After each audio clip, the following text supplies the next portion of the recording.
Pixie Dust and Pumpkin Spice podcast, where every day is Halloween and every night is a magical adventure.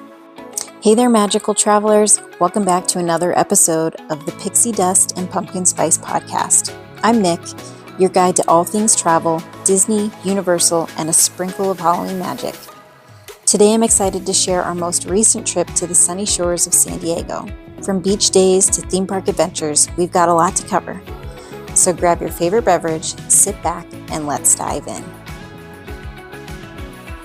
First things first, let's talk about the plan. We left on a Saturday and came back the following Saturday, giving us a week of adventure. Our itinerary included beach days, indulging in Dole Whips, exploring Seaworld, visiting the San Diego Zoo, spending time with family, and cooking meals in our cozy Airbnb. If you're curious about what I packed for food and clothes, you can go over to my Instagram account and check out the video.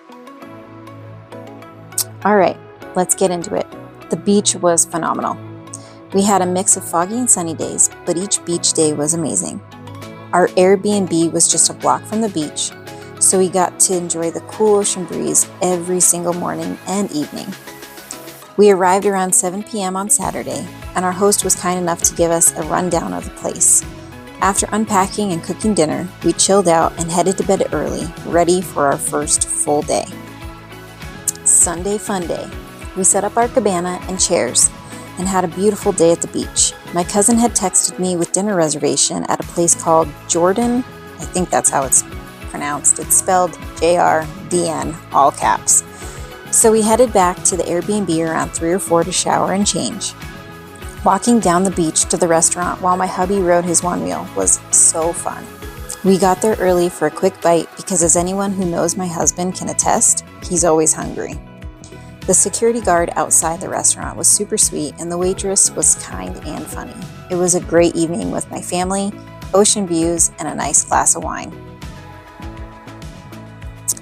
The next day, we took a bike ride, and he rode his one wheel down to South Mission Beach Park.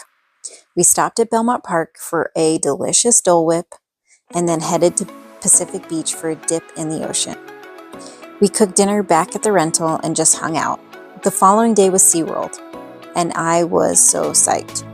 I hadn't been to Seaworld since the kids were little, and I love theme parks. Travis surprised me with tickets, which made it even better.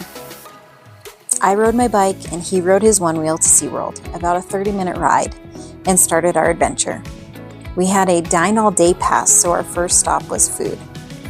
Unfortunately, our experience at Hibisco Mexican restaurant was less than stellar. The food was lukewarm and the service was slow, but we didn't let that dampen our spirits. We saw sea lions, caught a fantastic sea lion show, and watched dolphins and pilot whales perform amazing tricks.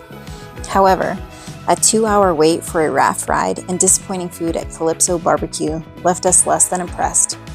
Overall, SeaWorld San Diego was a big no for us. The next day, we took it easy with a morning run for Travis and then beach time for both of us. My cousin joined us for dinner at World Famous, where the food was fantastic. Thursday was San Diego Zoo, and it was incredible. We walked around from noon to 6 p.m., taking in all the exhibits, although we were super bummed that we missed the pandas and the Komodo dragon. The zoo was definitely a highlight of our trip. Friday was our final beach day, and it was perfect. We soaked up the sun, enjoyed warm temperatures, and indulged in one last Dole Whip. We spent the evening back at our rental watching a show and packing up for our Saturday departure. We returned home to the much-needed monsoons, feeling refreshed and grateful for our week in San Diego.